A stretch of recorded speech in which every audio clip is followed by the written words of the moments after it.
प्रभु से मिला है जीवन, प्रभु को कर दे अर्पण।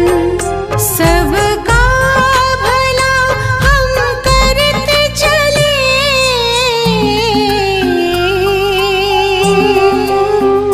सबका भला हम करते चले, हर्षित हो धरा गगन। बस उसका कहना माने, फिर सब कुछ वो ही जाने। प्रभु से मिला है जीवन, प्रभु को कर दे अर्पण।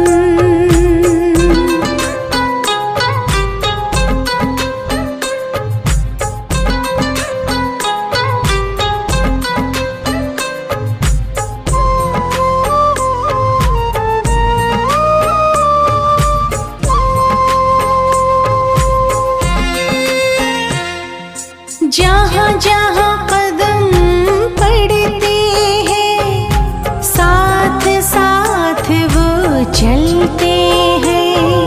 कहीं कुछ गलत ना हो जाए, इशारे हमको करते हैं। घर करते हैं अपनी मनमानी,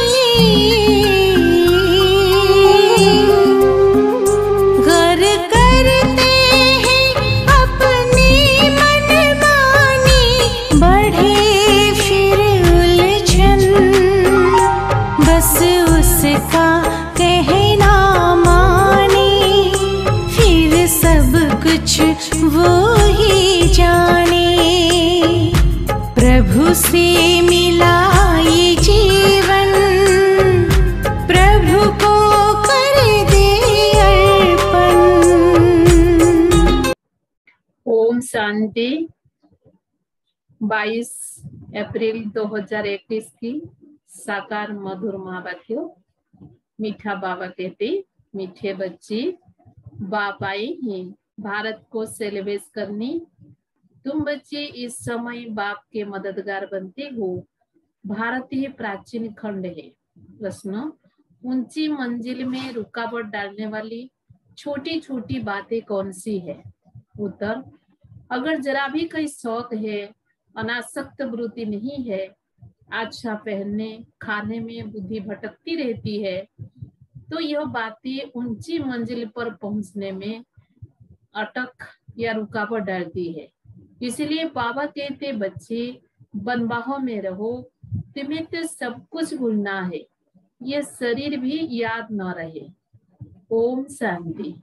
बच्चों को यह समझाया है कि यह भारतीय अविनाशी खंड है और इसका असल नाम ही है भारत खंड। हिंदुस्तान नाम तो बाद में पड़ा है। भारत को कहा जाता है स्पिरिचुअल खंड। यह प्राचीन खंड है। नई दुनिया में जब भारत खंड था तो और कई खंड थे ही नहीं। मुख्य है ही इस्लामी, बौद्धी और क्रिश्चियन। अभी तो बहुत खंड हो गए हैं।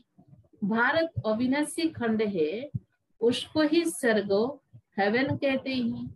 नई दुनिया में नया खंड एक भारत ही है। नई दुनिया रचने वाला है परमपिता परमात्मा, स्वर्ग का रचयिता हेवनली गॉडफादर। भारतवासी जानते हैं कि यह भारत अविनाशी खंड है। भारत स्वर्ग था। जब कोई मरता है तो कहते हैं स्वर्ग पधारा। समझते हैं स्वर्ग कहाँ ऊपर में है। दिलवाड़ा मंदिर में भी वैकुंठ के चित्र छत में दिखाए हैं।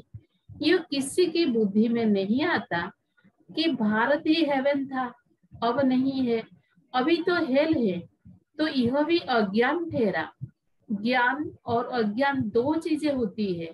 ज्ञान को कहा जाता है दिन, अज्ञान को रात। घोर सजरा और घोर अंधियारा कहा जाता है। सोजरा माना राइज, अंधियारा माना फल। मनुष्य सूर्य का फल देखने के लिए सनसेट पर जाते हैं। अब वह तो है हद की बातें। इसके लिए कहा जाता है ब्रह्मा का दिन, ब्रह्मा की राह। अब ब्रह्मा तो है प्रजापिता, तो जरूर प्रजा का पिता हुआ। ज्ञान अंजन सतगुरु दिया, अज्ञान अंधेरा विनाश। यह बातें दुनिया में कोई भी नहीं समझते ही। यह है नई दुनिया के लिए नई नॉलेज। हेवन के लिए हेवनली गॉड फादर की नॉलेज चाहिए। गाते भी है फादर इज नॉलेजफुल, तो टीचर हो गया। फादर को कहा जाता है पतित पावन, और कोई का पतित पावन कह नहीं सकते, श्री कृष्ण को भी नहीं कह सकते हैं। फादर तो सबका एक ही है, श्री कृष्ण तो सबका फादर है नहीं। बहुत जब बड़ा हो शादी करे तब एक दो बच्चे का बाप बनेगा। राधे कृष्ण को प्रिंस प्रिंसेस कहा जाता है। कभी स्वयंवर भी हुआ होगा, शादी के बाद ही माँ बाप बन सकते हैं। उनको को भी कई वर्ल्ड गॉड फादर कह नहीं सकते।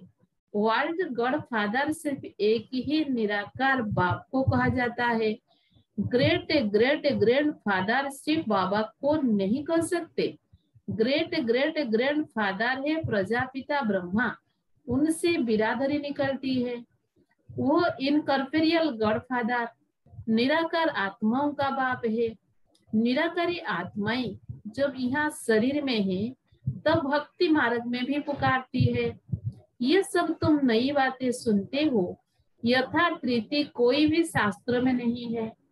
बाप कहते हैं मैं सन्मुख बैठ तुम बच्चों को समझाता हूँ, फिर यह ज्ञान सारा गुम हो जाता है। फिर जब बाप आए तब आकर यथार्थ ज्ञान सुनाए। बच्चों को ही सन्मुख समझा कर बरसा देते हैं, फिर बाद में शास्त्र बनते हैं। यथार्थ तो बन न सके, क्योंकि सच की दुनिया ही खत्म हो झूठखंड हो जाता है, तो झूठी चीज ही होगी, क्योंकि उतरती कला ही होती है। सच से तो चढ़ती कला होती है। भक्ति है रात, अंधियारे में ठोकरें खानी पड़ती है, माथा टेकते रहते ही। ऐसा घोर अंधियारा है, मनुष्यों को तो कुछ भी पता नहीं रहता, दर दर धक्के खाते रहते हैं। इस सूर्य का भी राइस और फल होता है। जो बच्चे जाकर देखते हैं, अब तो तुम बच्चों को ज्ञान सूर्य का उदय होना देखना है। राइज ऑफ भारत और डाउनफॉल ऑफ भारत। भारत ऐसे डूबता है जैसे सूर्य डूबता है। सत्यनारायण की कथा में यह दिखाते हैं कि भारत का बेड़ा नीचे चला जाता है, फिर बाप आकर उनको सेलिब्रेट करते हैं। तुम इस भारत को फिर से सेलिब्रेट करते हो, यह तुम बच्चे ही जानते हो। तुम निमंत्रण भी देते हो। नवनिर्माण प्रदर्शनी भी नाम ठीक है। नई दुनिया कैसे स्थापन होती है उसकी प्रदर्शनी चित्रों द्वारा समझाने दी जाती है, तो वही नाम चलाए तो अच्छा है। नई दुनिया कैसे स्थापन होती है, वह राइज कैसे होती है, यह तुम दिखाते हो। जरूर पुरानी दुनिया फल होती है, तब दिखाते हैं कि राइज कैसे होता है। यह भी एक स्टोरी है, राज्य लेना और गमाना। 5000 वर्षों पहले क्या था, कहेंगे सूर्यवंशियों का राज्य था, फिर चंद्रवंशी राज्य स्थापन हुआ। वो तो एक दो से राज्य लेते हैं, दिखाते हैं फलाने से राज्य लिया। वो कोई सीढ़ी नहीं समझते हैं। यह तो बाप समझाते हैं कि तुम गोल्डन एज से सिल्वर एज में गए, सीढ़ी उतरते आए। ये 84 जन्मों की सीढ़ी है। सीढ़ी उतरनी होती है, फिर चढ़नी भी होती है। डाउनफॉल का भी राज समझाना होता है। भारत का डाउनफॉल कितना समय, राइज कितना समय। फल एंड राइज ऑफ भारतवासी, विचार सागर मंथन करना होता है। मनुष्य को टेम्पटेशन कैसे लाए, और फिर निमंत्रण भी देना है। भाइयों बहनों आकर समझो, बाप की महिमा तो पहले बतानी है। शिव बाबा की महिमा का एक बोर्ड होना चाहिए। पतित पावन, ज्ञान का सागर, पवित्रता, सुख शांति का सागर, संपत्ति का सागर, सर्व का सदगति दाता, जगत पिता, जगत शिक्षक, जगत गुरु शिव बाबा से आकर अपना सूर्यवंशी चंद्रवंशी वर्षा लो, तो मनुष्यों को बाप का पता पड़े। बाप की और श्री कृष्ण की महिमा अलग अलग है। यह तुम बच्चों की बुद्धि में बैठा हुआ है। सर्विसेबल बच्चे जो है वे सारा दिन दौड़ा दौड़ी करते रहते हैं, अपनी लौकिक सर्विस रहते भी छुट्टी ले सर्विस में लग जाते हैं। यह है ही ईश्वरीय गवर्नमेंट।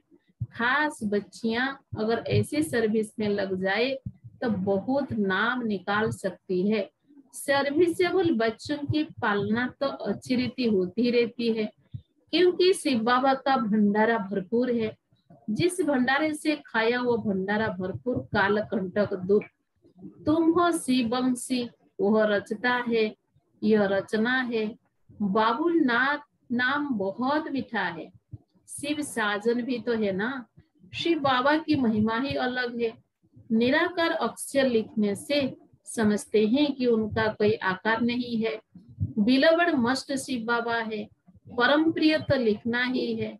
इस समय लड़ाई का मैदान उनका भी है तो तुम्हारा भी है।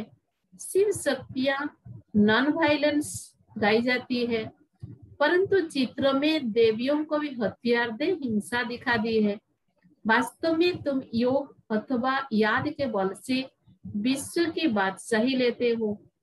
हथियारों आदि की बात ही नहीं है। गंगा का प्रभाव बहुत है, बहुतों को साक्षात्कार भी होगा।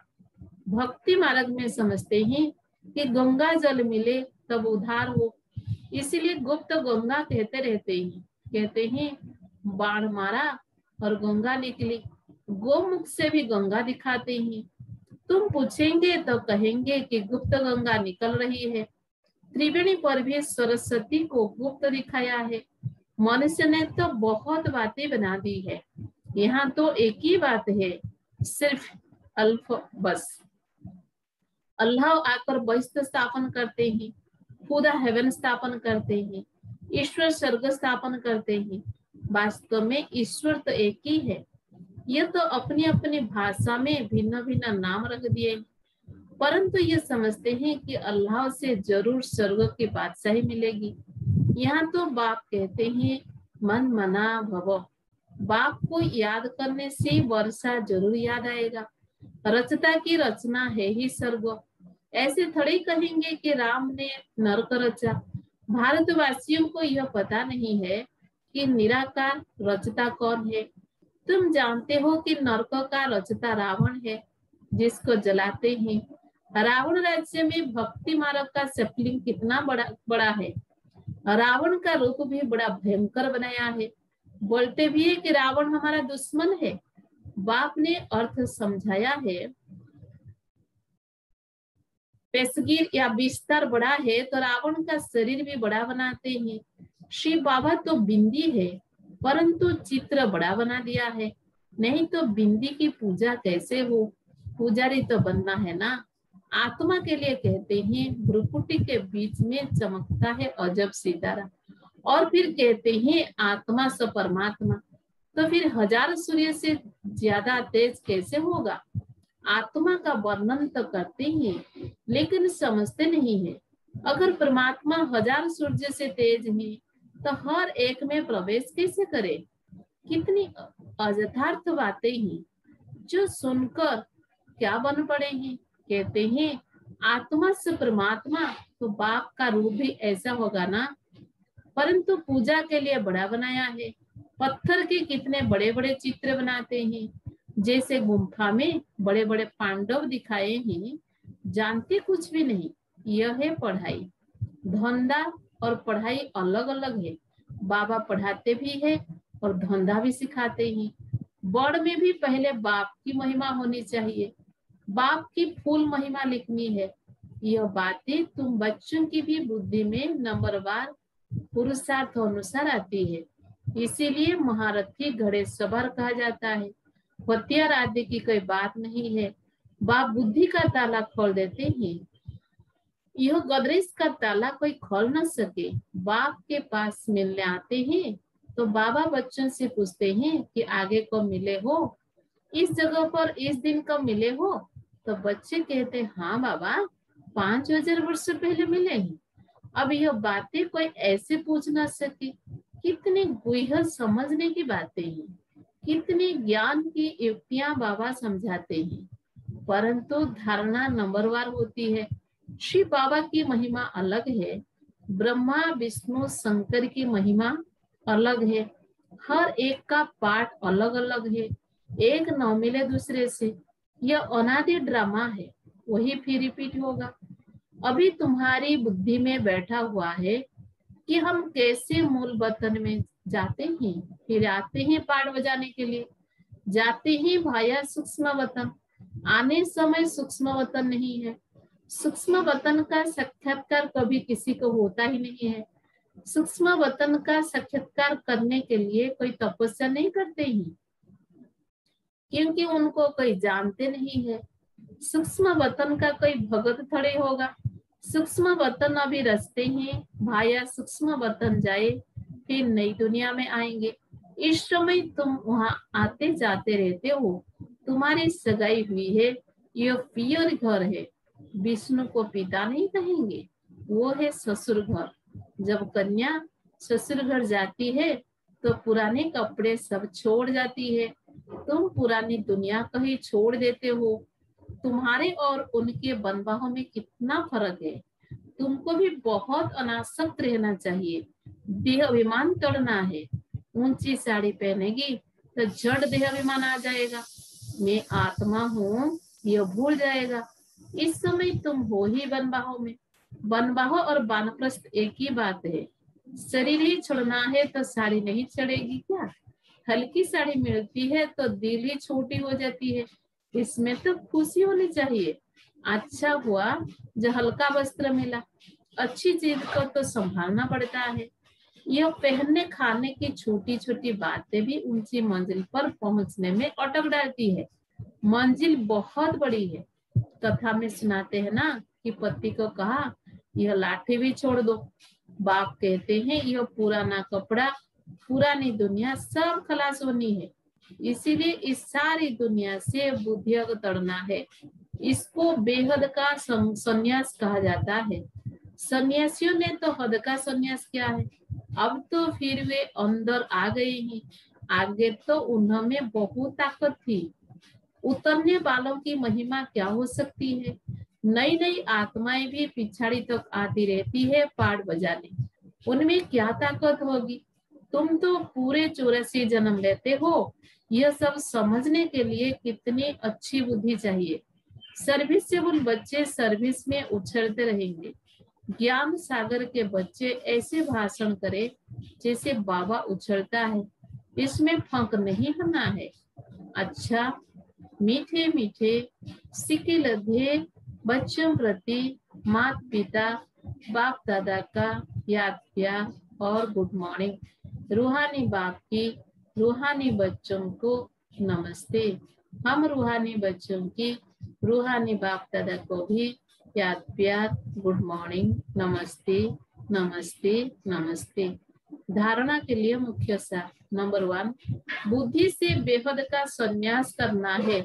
वापस घर जाने का समय है। इसीलिए पुरानी दुनिया और पुराने शरीर से अनासक्त रहना है। नंबर 2, ड्रामा की हर सीन को देखते हुए सदा हर्षित रहना है। वरदान, अपने हाईएस्ट पोजीशन में स्थित रहकर हर संकल्प बोल और कर्म करने वाले संपूर्ण निर्विकारी भव। अपने हाईएस्ट पोजीशन में स्थित रहकर हर संकल्प बोल और कर्म करने वाले संपूर्ण निर्विकारी भव। संपूर्ण निर्विकारी अर्थात किसी भी परसेंट में कोई भी विकार तरफ आकर्षण न जाए, कभी उनके वशीभूत ना हो। हाईएस्ट पोजीशन वाली आत्माएं कोई साधारण संकल्प भी नहीं कर सकती। तो जब कोई भी संकल्प व कर्म करते हो तो चेक करो कि जैसा ऊंचा नाम वैसा ऊंचा काम है। अगर नाम ऊंचा काम नीचा तो नाम बदनाम करते हो। इसीलिए लक्ष्य प्रमाण लक्षण धारण करो, तब कहेंगे संपूर्ण निर्विकारी अर्थात होलीएस्ट आत्मा। स्लोगन, कर्म करते कर्म करावनहार बाप की स्मृति रहे। तो स्वपुरुषार्थ और योग का बैलेंस ठीक रहेगा। कर्म करते कर्म करावनहार बाप की स्मृति रहे तो स्वपुरुषार्थ और योग का बैलेंस ठीक रहेगा। ओम शांति।